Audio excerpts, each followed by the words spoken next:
आज हम मांग के सिद्धांत के संबंध में पढ़ेंगे। मांग का सिद्धांत पढ़ने के लिए हम सबसे पहले मांग का अर्थ समझेंगे कि मांग किसे कहा जाता है। मांग किसी विशेष समय में किसी निश्चित मूल्य पर इच्छित वस्तु को प्राप्त करने की प्रभावपूर्ण इच्छा होती है।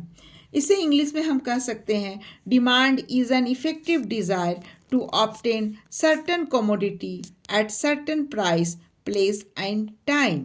अर्थात मांग किसी विशेष समय और किसी निश्चित मूल्य पर किसी प्रभावपूर्ण इच्छा को ही हम मांग कहते हैं। अब प्रभावपूर्ण इच्छा ही हमारी मांग कहलाती है। अब प्रभावपूर्ण इच्छा किसे कहते हैं? तो प्रभावपूर्ण इच्छा के लिए हमारे 3 बातों का होना आवश्यक है। सबसे पहला है हमारा किसी विशेष वस्तु की इच्छा का होना। अर्थात प्रभावपूर्ण इच्छा वही होगी जब हम में किसी विशेष वस्तु के लिए इच्छा रखेंगे, desire for a specific commodity. Second, इच्छित वस्तु को खरीदने के लिए पर्याप्त साधन का होना। केवल इच्छा मात्र हो जाने से वह हमारी मांग नहीं कहलाएगी, लेकिन मांग को होने के लिए उस वस्तु को खरीदने के लिए हमारे पास पर्याप्त साधन का होना आवश्यक है। अगर हमारे पास पर्याप्त साधन नहीं होगा तो वह इच्छा हमारी मांग नहीं कहलाएगी। Sufficient resources to purchase the desire commodity. मांग के प्रभावपूर्ण मांग के लिए तीसरा तत्व है साधनों को खर्च करने की तत्परता का होना। अब हमारे पास इच्छा हो गई, साधन हो गए, लेकिन तत्पर नहीं है हम उस साधन को खर्च करने के लिए, तो वह हमारी इच्छा मांग नहीं कहलाएगी। नेक्स्ट है किसी विशेष कीमत का होना आवश्यक है। विशेष समयावधि तथा स्थान का होना आवश्यक है। Ability to the commodity at certain price, certain place at certain time. अर्थात किसी वस्तु का इच्छा को मांग में परिवर्तित होने के लिए उस वस्तु का विशेष कीमत का होना आवश्यक है, निश्चित समय का होना और निश्चित स्थान का होना आवश्यक है। ये सभी 4 तत्व किसी इच्छा को प्रभावपूर्ण इच्छा में बदलते हैं और ये तभी प्रभावपूर्ण इच्छा हमारी मांग कहलाती है। ये 4 तत्व हमारी मांग की विशेषताएं भी कहलाती हैं। इसे हम एक उदाहरण के द्वारा समझ सकते हैं। मान लिया जाए हमारे सामने एक सेठ है, उसके पास पैसा बहुत है और उसको कार खरीदने की इच्छा है। उसकी कार खरीदने की इच्छा हमारी मांग नहीं कहलाएगी, क्योंकि वह उस साधन को खरीदने के लिए तत्पर नहीं है, अर्थात उसके लिए दूसरा तत्व नहीं है, दूसरा तत्व उसकी इच्छा में शामिल नहीं होता है, तो वह उसकी यह इच्छा प्रभावपूर्ण मांग नहीं कहलाएगी। दूसरी ओर हम एक भिखारी को लेते हैं। एक भिखारी जिसे कार करने की बहुत इच्छा है, लेकिन उसके पास साधन नहीं है। वह तत्पर तो है, लेकिन उसके पास साधन नहीं है, तो उसकी यह इच्छा भी मांग नहीं कहलाएगी। मांग का होने के लिए इन 4 तत्वों का होना आवश्यक है। इस तरह मांग की भिन्न भिन्न अर्थशास्त्रियों ने भिन्न भिन्न परिभाषा दी है। सबसे पहले हम बेनहम द्वारा दी गई परिभाषा देखते हैं।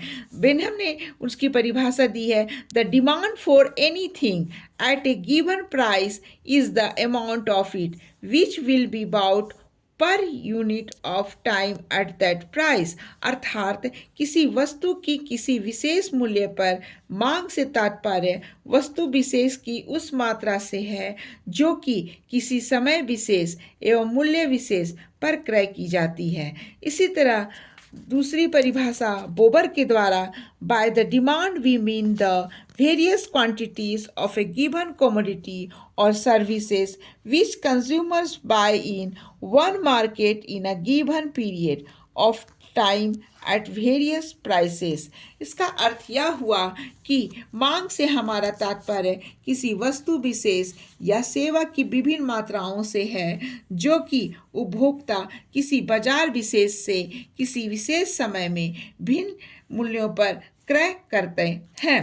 तो ये थे हमारी मांग की परिभाषाएं। अब हम मांग की परिभाषा जानने के बाद हम जानेंगे कि मांग कितने प्रकार के होते हैं। तो सर्वप्रथम तो हम मांग को 2 भागों में बांटते हैं। एक है व्यक्तिगत मांग और दूसरा बाजार मांग। व्यक्तिगत मांग जिसे इंडिविजुअल डिमांड कहते हैं।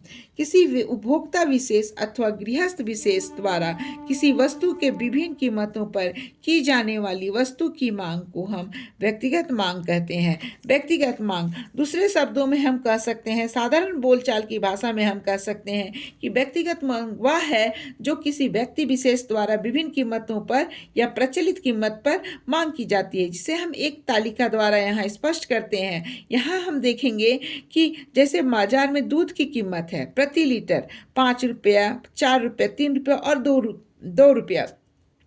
वहीं एक व्यक्ति द्वारा दूध की मात्रा मांगी जा रही है, जब 5 रुपये प्रति लीटर है तो उसके द्वारा 2 लीटर प्रति लीटर मांगी जा रही है, और 4 रुपये है तो 3 लीटर मांगी जा रही है, और 3 रुपये प्रति लीटर है तो 5 लीटर मांगी जा रही है, और 2 रुपये प्रति लीटर है तो 8 लीटर मांगी जा रही है। तो ये थी एक व्यक्ति की मांग की तालिका, यानी प्रचलित कीमत पर एक व्यक्ति द्वारा मांगी गई मांग को जो हम सारणी के द्वारा दिखलाते हैं उसे हम मांग तालिका कहते हैं। इसे जब हम वक्र के रूप में जब इस तालिका को हम वक्र के रूप में दिखाते हैं तो उसे हमें ये इस तरह दिखलाई पड़ता है। ये हमारा व्यक्तिगत मांग वक्र है, जिसमें हम y एक्सिस पर दूध की कीमत को रखे हैं और x एक्सिस पर दूध की मात्रा को रखे हैं। यहाँ पर जब हम इन कीमत और मांग के बीच की जो बिंदुओं को डालते हैं तो हमें एक रेखा प्राप्त होती है, इसे ही मांग वक्र कहते हैं। अब हम पुनः देखेंगे बाजार मांग, मार्केट मांग। विभिन्न कीमतों पर किसी वस्तु विशेष की बाजार में संपूर्ण मांग को बाजार मांग कहते हैं। The demand of the whole market at various prices of the commodity is known as market demand. अच्छा, इसका अर्थ यह हुआ कि प्रचलित कीमत पर विभिन्न व्यक्तियों द्वारा जो मांगी गई मांग की मात्रा होती है उसके योग को हम बाजार मांग कहते हैं। इसे एक उदाहरण द्वारा हम यहाँ समझ सकते हैं। जैसे बाजार में दूध की कीमत है 5 रुपये, 4 रुपये, 3 रुपये, 2 रुपये प्रति लीटर, और सोहन के द्वारा मांगी जा रही है 1, 2, 3 और 4 लीटर, और मोहन के द्वारा मांगी जा रही है 4, 6, 8 और 10 लीटर। तो प्रचलित कीमत पर जैसे 5 रुपये कीमत है प्रति लीटर, तो मोहन और सोहन के द्वारा जब मांगी गई है उसे हम योग करते हैं तो हमें 5 प्राप्त होती है। इसी तरह 4 रुपये है तो इन दोनों द्वारा मांगी गई मात्रा को जो योग करते हैं तो 8 रुपये प्रति लीटर, 8 लीटर मांग होती है, और 3 है तो 11, और 2 रुपया है तो 14 लीटर की मांग होती है। तो इस योग को हम बाजार मांग कहते हैं। इसे जब हम कर्व के द्वारा दिखलाते हैं, एक तालिका के द्वारा दिखलाने के बाद एक चित्र वक्र के द्वारा दिखलाते हैं, तो इसे हम बाजार मांग वक्र कहते हैं। उपयुक्त रेखा चित्र में देखिए, y एक्सिस पर हम दूध की कीमत को दर्शाए हैं और x एक्सिस पर हम दूध की मांग को दर्शाए हैं। ये हमारा सोहन के द्वारा मांगी गई है और ये हमारे मोहन के द्वारा मांगी गई है वक्र है। इन दोनों से प्राप्त है ये जो चित्र है उसी सारणी है उसी के अनुसार है। इन दोनों को प्राप्त करते हैं तो हमें एक रेखा प्राप्त होती है, इसे ही हम बाजार मांग कहते हैं। Thank you for, please like and subscribe it.